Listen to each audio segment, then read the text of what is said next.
की ताजा खबरों की इस अपडेट में बात करेंगे देश भर की तमाम बड़ी और काम की खबरों के साथ ही सरकार की ओर से लिए गए कुछ महत्वपूर्ण फैसलों जारी किए गए कुछ नए नियमों की। तो बुलेटिन की शुरुआत करते हैं पहली खबर से। तो दिवाली से पहले करोड़ों रेल यात्रियों को तोहफा, अब चलती ट्रेन में भी मिलेगी कंफर्म सीट।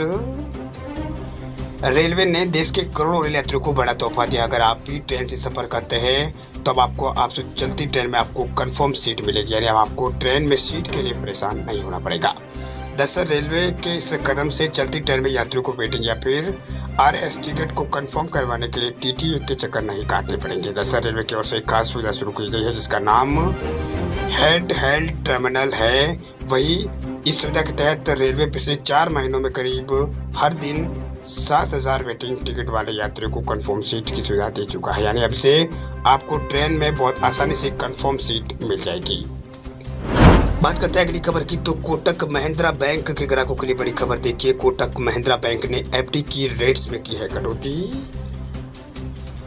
प्राइवेट सेक्टर के बैंक कोटक महिंद्रा बैंक ने एफडी यानी फिक्स डिपॉजिट के रेटों में बदलाव यहाँ पर किया है। दरअसल बैंक ने एफडी पर ब्याज जो है वो बढ़ाया है। दरअसल प्राइवेट सेक्टर के इस बैंक कोटक महिंद्रा बैंक ने फिक्स डिपॉजिट स्कीम में ब्याज दर में बढ़ोतरी कर दी है। बैंक ने डेली बैलेंस पर सेविंग अकाउंट और अलग अलग पीरियड्स के लिए फिक्स डिपॉजिट पर इंटरेस्ट रेट बढ़ा दिया है। वे ग्राहक अपने निवेश पर आकर्षक ब्याज दरों का लाभ उठा सकेंगे। वे कोटक महिंद्रा की जो नई दरें है वो कल से लागू हो चुकी है, यानी 19 तारीख से लागू हो चुकी है।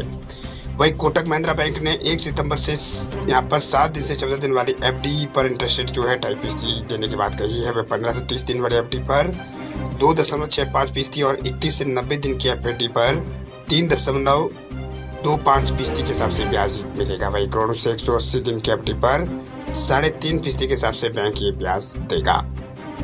इसके अलावा बैंक जो है वो यहाँ पर 7 दिन से लेकर 10 साल तक की एफडी पर ग्राहकों को जो एफडी है उसके ऊपर एफडी यहाँ पर पेश कर रहा है। बैंक 365 से 389 दिन की एफडी पर 5.88% का ब्याज यहाँ पर दे रहा है। ये जो नई दरें है वो 2 करोड़ से कम की एफडी पर मिल रही है। बात करते हैं अगली खबर की। तो अब अपने घर में ही सुरक्षित रख सकेंगे महंगे गहने, नहीं पड़ेंगे बैंकों के लॉकर की जरूरत।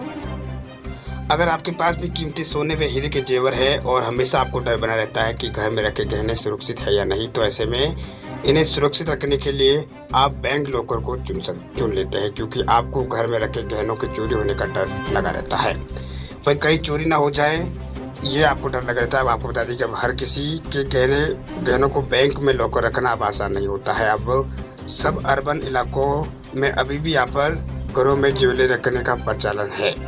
दरअसल घर में ज्वेलरी रखने से चोरी होने की संभावना बहुत ज़्यादा होती है। वह घर में गहने रखने के लिए पैसे यहाँ पर अगर घर में गहना रखना है तो आपको करना क्या है, तो आपको यहाँ पर कि आपके यहाँ पर गहना सुरक्षित बना रहे। दरअसल अब आप आसानी से अपने बिना लॉकर अपने गहने घर रख सकते हैं। दरअसल गहनों को घर में चोरी या फिर गायब होने की स्थिति के समय आर्थिक नुकसान और टेंशन ना हो, इसके लिए आप ज्वेलरी का इंश्योरेंस कवर ले सकते हैं। आपको बता दें कि बीमा कंपनियां ज्वेलरी की सुरक्षा के लिए 2 तरह की पॉलिसी ऑफर करती है, जिसमें एक होता है कि स्टैंडअलोन ज्वेलर्स जो है वो ज्वेलरी पॉलिसी और दूसरा होता है होम इंश्योरेंस पॉलिसी। वह होम इंश्योरेंस पॉलिसी की अपनी जो कुछ सीमाएं वो होती है। अगर आप होम इंश्योरेंस पॉलिसी के तहत बीमा का कवर लेते हैं तो आप गहनों की चोरी, आपका अगर गहना चोरी हो जाता है तो पूरा वैल्यू आपको नहीं मिल पाता है, केवल राइडर ही इसका होता है। इसलिए आपको गहने की पूरी सुरक्षा के लिए हमेशा आपको स्टैंडअलोन ज्वेलरी इंश्योरेंस पॉलिसी लेनी चाहिए। ये पॉलिसी गहनों पर की जो पूरी बीमा सुरक्षा है वो उपलब्ध कराती है।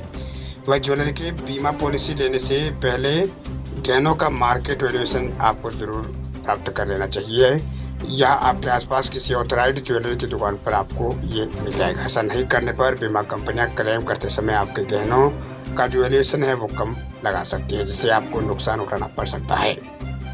वही ज्वेलरी का जो बीमा प्रीमियम है बहुत महंगा नहीं होता है। इंश्योरेंस कंपनियां ज्वेलरी के लिए बीमा 1 लाख रुपए से सेमिडाइट पर 1,000 रुपये प्रीमियम लेती है, यानी आपको अगर आपके पास 10 लाख रुपए तक के गहने हैं तो आपको सालाना 10,000 रुपये का प्रीमियम देना होगा। अगर आप एक साथ और भी दूसरे अगर सामानों को कवर करते हैं तो बीमा कंपनी जो प्रीमियम है उसमें कुछ छूट भी देती है। बात करते हैं अगली खबर की। तो केमिकल फर्टिलाइजर्स का इस्तेमाल अब देश में होगा कम, जल्द शुरू हो सकती है पीएम परिणाम योजना।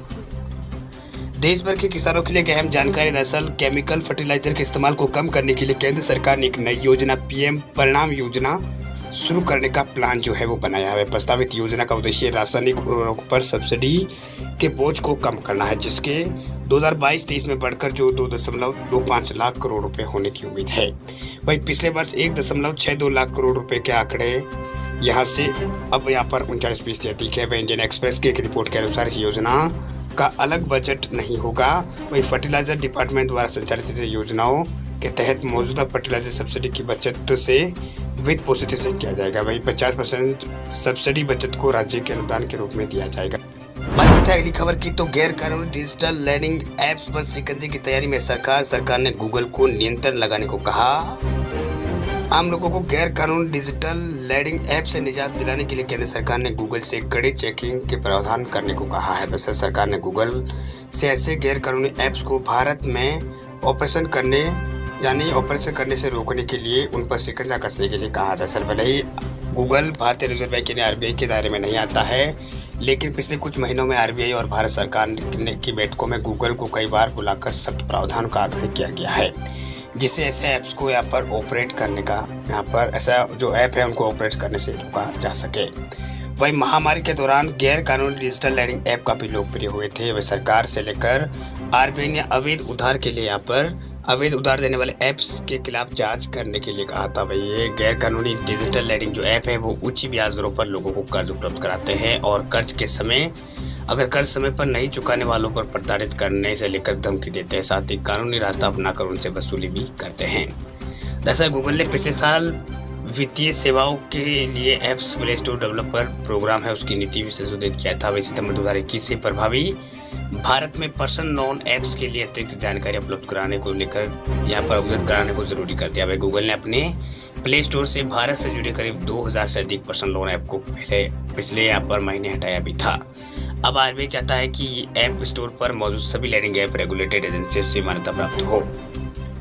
भाई गूगल को अन्य वितरित चैनलों जैसे वेबसाइटों और डाउनलोड के अन्य माध्यमों से जरिए भी ऐसे ऐप्स को पनपने से रोकने के यहाँ पर खातिर कदम उठाने को लिए यहाँ पर कहा है।